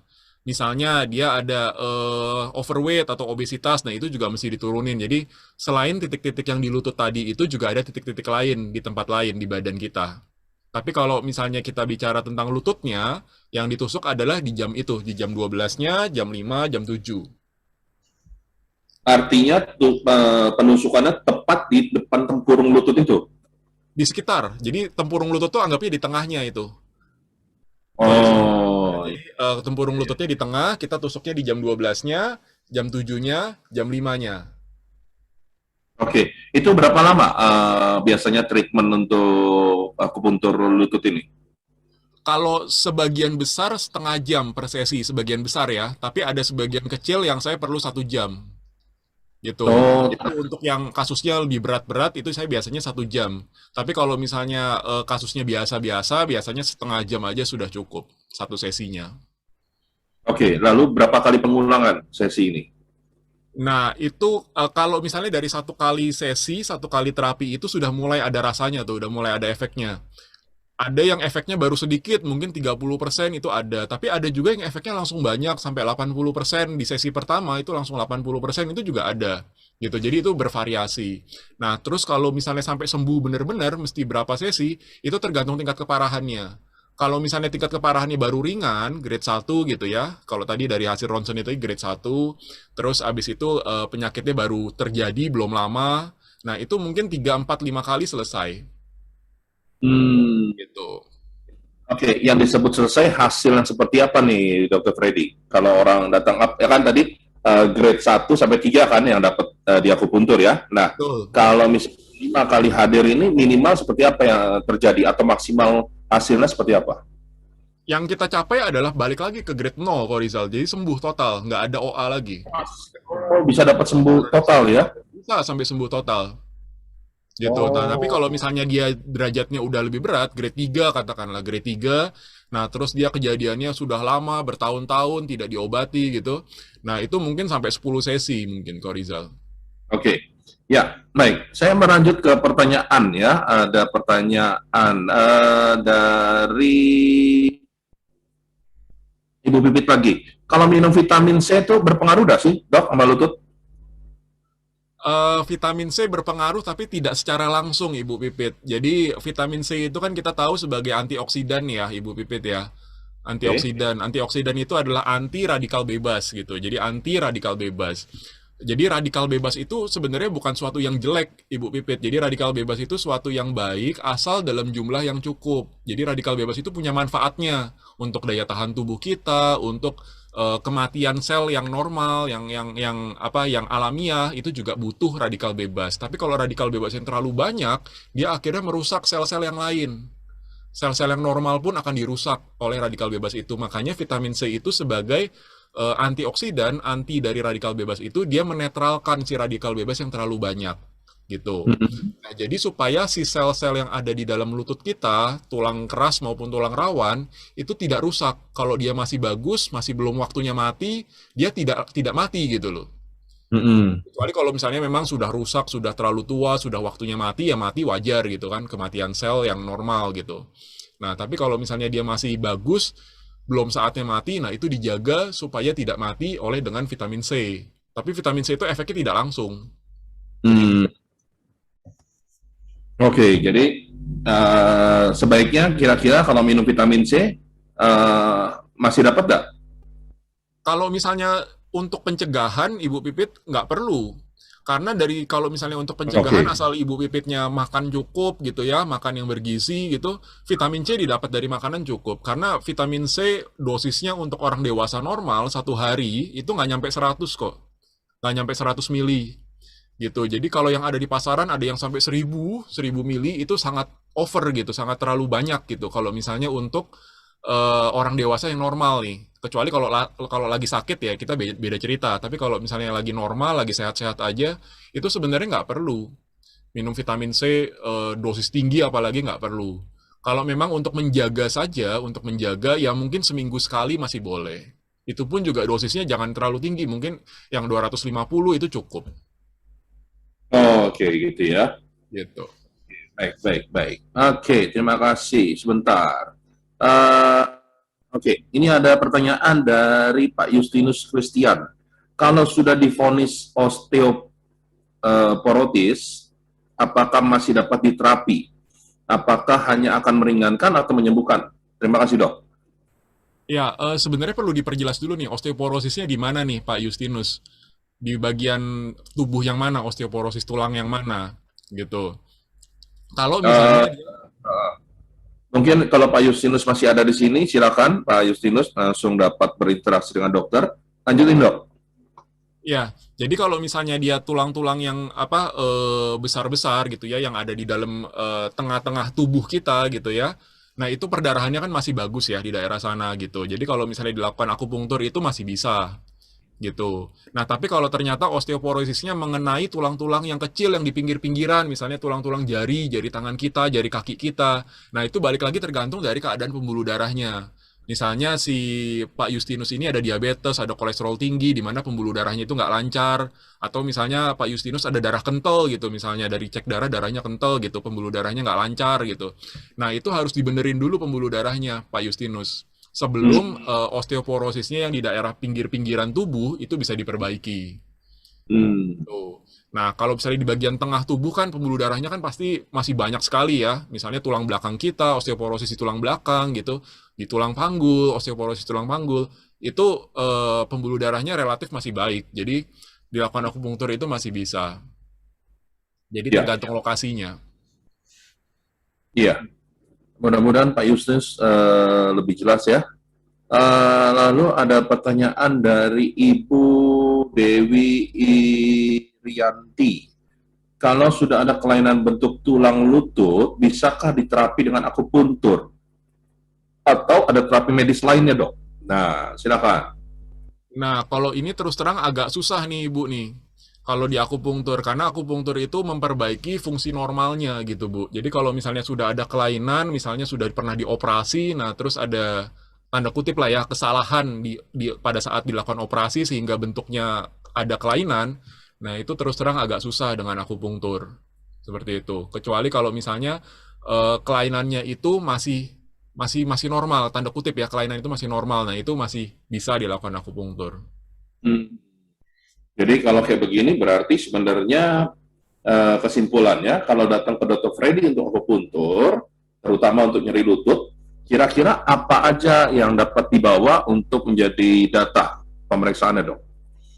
Semua yang sudah pernah dilakukan pemeriksaan, biasa dia udah ada hasil ronsen atau misalnya hasil MRI, hasil CT scan segala macam, hasil laboratorium itu boleh sekalian dibawa. Jadi, nah kemarin itu sempat tuh ada pasien yang datang tapi nggak bawa apa-apa tuh, Korizal dan Prativian.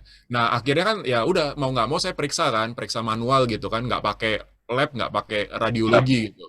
Ya. Nah, ya saya melakukan terapi itu berdasarkan hasil pemeriksaan itu gitu. Nah, syukurnya waktu dia datang lagi yang kedua kalinya kan saya sudah pesan supaya bawa hasil lengkapnya kan. Nah, dia bawa lagi hasil lengkapnya, ya syukurnya waktu kemarin lokasi yang diterapi itu benar sesuai dengan hasil pemeriksaan. Waktu itu CT scan gitu. Oh. Nah, jadi kayak begitu. Jadi kalau misalnya mau lebih tepat memang kalau misalnya sudah pernah dilakukan pemeriksaan apa aja gitu, nah itu perlu dibawa. Kecuali kalau memang belum dilakukan pemeriksaan ya nggak apa-apa. Nggak usah harus periksa dulu, lab dulu, radiologi dulu, baru di akupunktur ya nggak harus juga.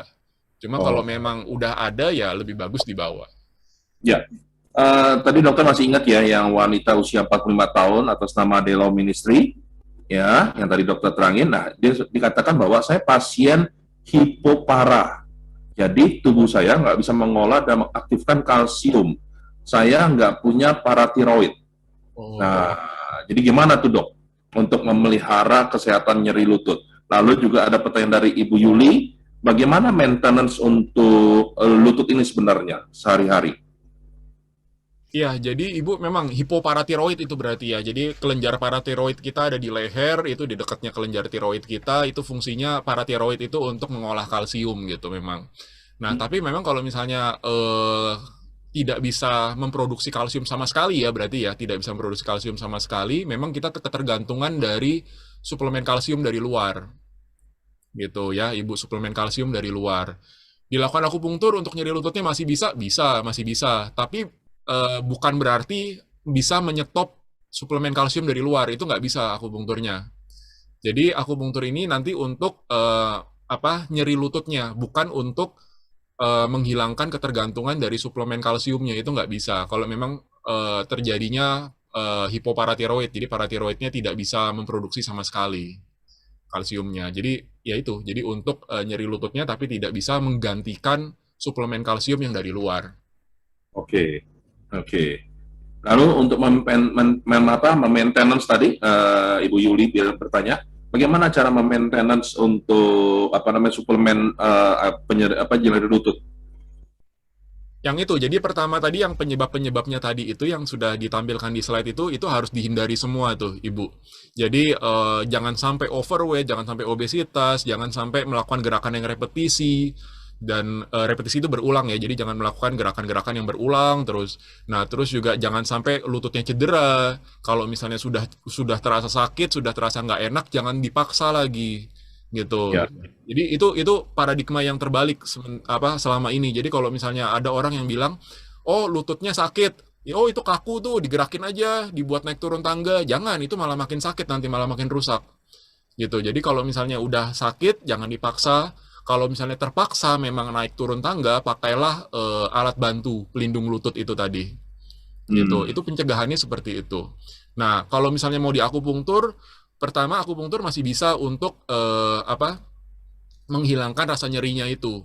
Nah, tapi nanti setelahnya karena kekurangan hormon paratiroid ya, tadi hipoparatiroid kan. Ya. Nah, nanti setelahnya kalau misalnya mau maintenance dengan akupunktur masih bisa, tapi jaraknya itu lebih jauh-jauh. Bisa seminggu sekali, bisa 2 minggu sekali, bisa sebulan sekali, gitu. Jadi jaraknya lebih jauh. Tapi kalau untuk pertama kali secara akupunktur, untuk nyerinya, saran saya seminggu 2 kali. Ya. Ini ada pengalaman dari Pak Sugianto, katanya, mohon maaf, pengalaman aku kalau akupuntur seminggu 3 kali, 1-2 jam pakai elektronik di rangsangan, gitu.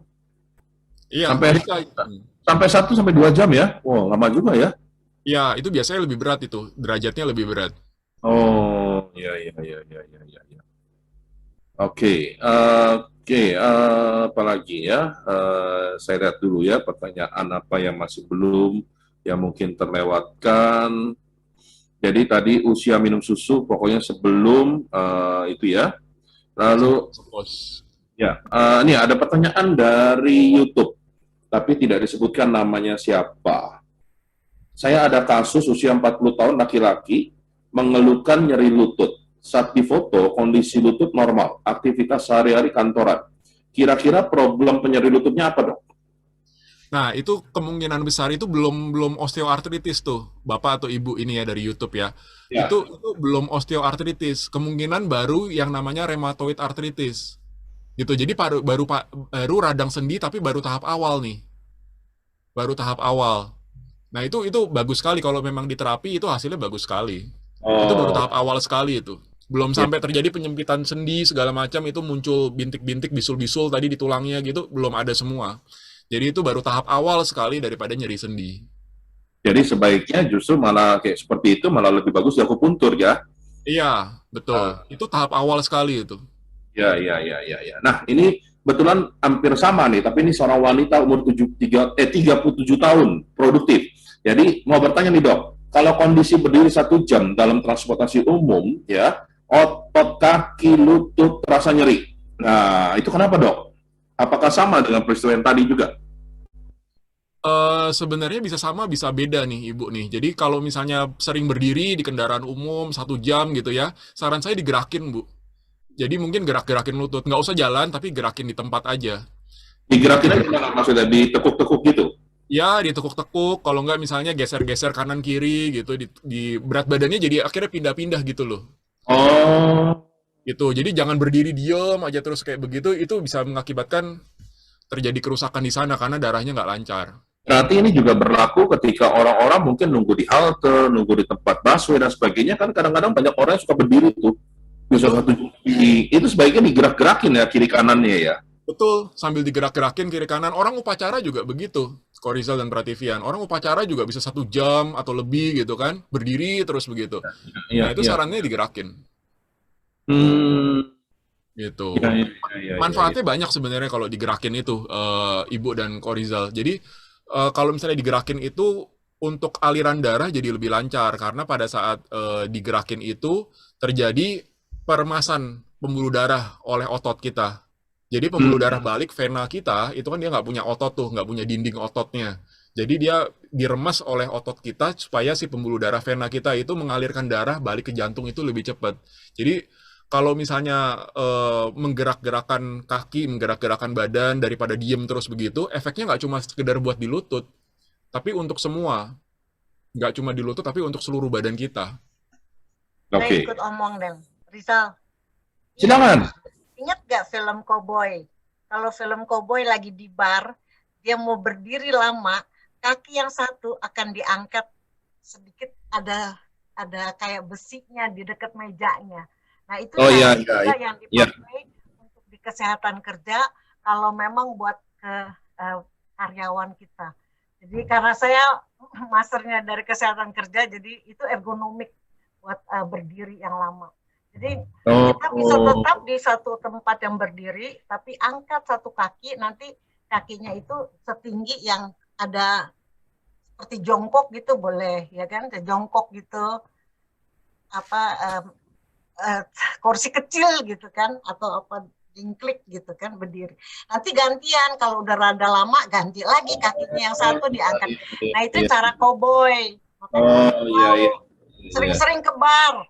Jadi itu salah satu sebenarnya untuk menghindari nyeri lutut ya. Iya. Jadi bebannya nggak terlalu lama. Jadi gantian angkat kakinya jangan terlalu tinggi-tinggi, lebih sehat lagi kalau pakai topang pinggang ya, gitu ya. Lebih enak lagi ada bir di depan ya. Terima kasih dok, ini membantu. Nah, Dr. Freddy kembali lagi. Tadi kalau ditanya ada vitamin C, nah sekarang pertanyaannya, ada yang bertanya nih dari Ibu Yuli, kalau vitamin D gimana? Ya betul. Jadi Ibu Yuli, vitamin D itu bagus Bu. Jadi kalau misalnya tadi vitamin C itu kan efeknya kan tidak secara langsung ya. Jadi kalau dibandingkan vitamin C, vitamin D lebih secara langsung karena vitamin D sama kalsium itu diserapnya bareng-bareng Ibu. Gitu. Jadi vitamin D dan kalsium itu bermanfaat untuk tulang, untuk persendian, untuk metabolisme kita. Itu semuanya bermanfaat dari vitamin D. Makanya zaman sekarang ini vitamin D itu banyak sekali yang kurang pasien-pasien gitu ya. Mungkin teman-teman Bapak Ibu Prativian juga kalau misalnya dicek gitu nggak ada sakit apa-apa, dicek vitamin D-nya mungkin kurang. Karena apa? Karena makin lama makin kesini kita makin jarang kena matahari. Gitu. Buat yang perempuan takut kena matahari karena takut kulitnya nanti jadi ada flek, ada jerawat segala macam gitu ya. Kalau keluar rumah pakaiannya semua serba tertutup, pakai payung segala macam. Nah, jadi semuanya tuh kurang kena sinar matahari. Padahal tadi sudah dijelaskan bahwa vitamin D yang kita konsumsi itu bentuknya dalam bentuk yang tidak aktif yang ada di bawah kulit disimpannya. Dan untuk mengaktifkan itu kita perlu sinar matahari. Nah, jadi kalau ditanya vitamin D sama vitamin C, efeknya itu lebih langsung vitamin D. Karena vitamin D sama kalsium itu diserapnya bareng-bareng. Oke. Dok, ini tadi dari Pak Justinus, sorry, saya mungkin salah baca tadi ya. Sebenarnya bukan osteoporosis, tapi osteoartritis. Jadi tadi pertanyaan Pak Justinus itu tentang osteoartritis yang tadi dokter bilang bahwa ini bagaimana yang osteoporosis bukan, tapi osteoartritis. Nah, ini sehubungan dengan osteoartritis juga, ada pertanyaan dari Ibu Renata Ling, apakah akupuntur dapat menyembuhkan osteoartritis? Karena menurut ilmu kedokteran, itu tidak dapat disembuhkan. Apakah benar? Kalau secara ilmu kedokteran konvensional, betul Bu. Dulu waktu saya masih sebagai dokter umum, sebagai praktek sebagai dokter umum, belum spesialis, belum mengenal akupunktur, betul, osteoartritis itu tidak bisa disembuhkan gitu ya, dengan pengobatan konvensional, artinya dengan minum obat-obatan, glukosamin kondroitin tadi ya, dengan suntik-suntikan tadi, itu hanya sementara. Nanti begitu efek obatnya habis, efek suntikannya sudah habis, itu dia akan kembali lagi seperti itu. Kecuali kalau misalnya diganti tempurung lutut segala macam, nah itu beda cerita.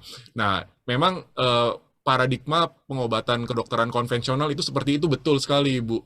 Gitu. Nah, tapi setelah saya belajar akupunktur, apalagi sekarang udah spesialis akupunktur, itu bisa terbantahkan gitu, Bu. Jadi dengan akupunktur itu sudah bisa. Seperti tadi yang salah satu jurnal yang saya tampilkan tadi di layar di slide tadi itu hasilnya bagus, itu efektif gitu. Jadi bukan berarti sementara dan ketergantungan nanti terhadap akupunktur harus ditusuk terus gitu. Enggak. Dan memang nanti setelah di akupunktur pun kalau mau dilakukan ronsen, boleh dilakukan ronsen, nanti hasilnya ronsen itu akan kembali. Jadi celahnya itu akan terbuka kembali lebih lebar. Seperti itu. Oke.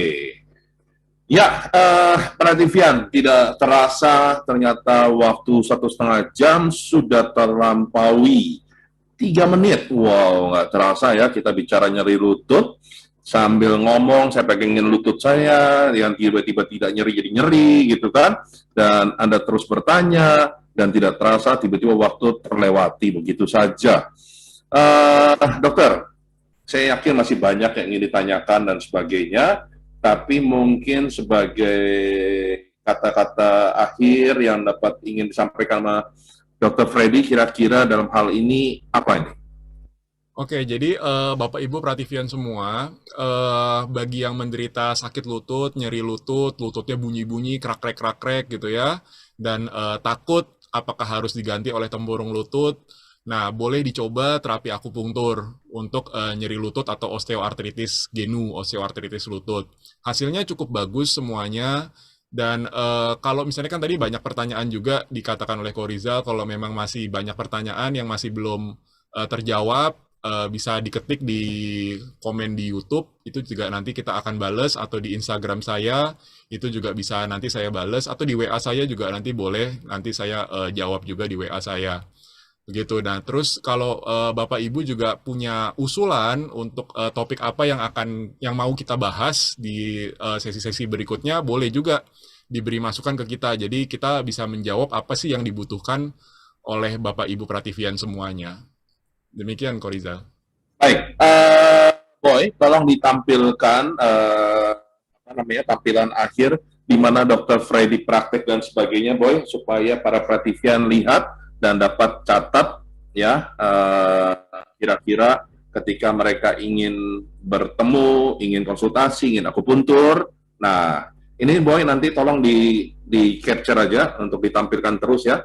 Jadi silakan Prativian, kalau ingin datang kepada Dr. Freddy untuk konsultasi, untuk menghubungi, Dr. Freddy praktek di Kelapa Gading, ya, di Kelapa Gading, Jalan Kelapa Kopio Raya Blok W 1 nomor 11, ya. Lalu untuk jam prakteknya jam berapa, Dok? Kita buka dari Senin sampai hari Jumat jam 4 sore sampai jam 9 malam. Kalau hari Sabtu di jam 12 siang sampai jam 4 sore. Selain daripada itu, hari itu boleh, tapi perjanjian dulu dengan saya ya. Bisa di Instagram, bisa juga di WA saya juga boleh. Ya, di sini sudah di kolom chat, Ibu Prativian, sudah ada nomor WhatsApp-nya Dr. Freddy di 0815 145 997. Ya, jadi 0815 1425 999 99997. Silakan bagi ingin yang bertanya, ingin lebih detail lagi, misalnya kayak Ibu Ling ini tentang akupuntur dan apa nih, fibromyalgia. Nah, apapun silakan ditanyakan kepada Dr. Freddy. Ya, kalau di Bogor belum ada Ibu. Di Bogor di mana bisa terapi akupuntur? Nah, mungkin Dr. Freddy nanti juga dapat bantu ya. Mungkin ada teman atau rekan, kalau orang yang di Bogor bagaimana caranya gitu. Oke, Dr. Freddy, kira-kira apa yang dapat disampaikan kepada Prativian kita sebagai akhir acara kita? Sudah seperti itu, Ko Rizal. Mungkin topik untuk minggu depan kali ya, Kamis depan ya. Minggu depan ya. Jadi silakan Prativian, kalau misalnya ada sesuatu yang ingin dibahas, ya silakan diusulkan, langsung aja masuk ke Sangga Prativi channel, dapat di situ dihubungi, atau langsung ke Dr. Freddy lewat WA-nya, ya. Apa kira-kira yang mau dibahas untuk acara-acara selanjutnya? Nah, ya, untuk Kamis depan, Ko Rizal, mungkin untuk Kamis depan kita angkat topiknya ini tentang saraf kejepit dulu ya, Prativian. Nih, ini dari Ibu Menti ya, topik akupuntur untuk saraf kejepit dong, katanya gitu. Wow. Oh gitu, pas ya. Ininya saluran ini kayaknya nih ya. Karena banyak sih, Ko Rizal, yang saraf terjepit itu banyak kasusnya. Jadi nyeri punggung bawah atau saraf terjepit itu banyak juga kasusnya, makanya mungkin Kamis depan kita angkat dulu topik yang itu. Oke, Kamis depan itu berarti tanggal, sekarang ini tanggal 29 kan ya? Iya. Berarti Kamis depan tanggal 6. Oke, ya. Tanggal 6 kita akan ketemu bicara tentang bagaimana akupuntur untuk mengatasi saraf kejepit. Dan seperti biasa, ya kita selalu ada pemenang untuk free gift dari Dr. Freddy. Free gift-nya apa Dr. Freddy sebelum saya umumkan nama pemenangnya? Free gift-nya 1 kali terapi akupunktur free gratis ya. Jadi nanti tinggal langsung menghubungi kami di Instagram maupun di WhatsApp gitu ya. Jadi minta serahkan data dirinya, namanya siapa dan segala macam untuk kita daftarin dulu sebagai pemenang free gift kali ini. Oke.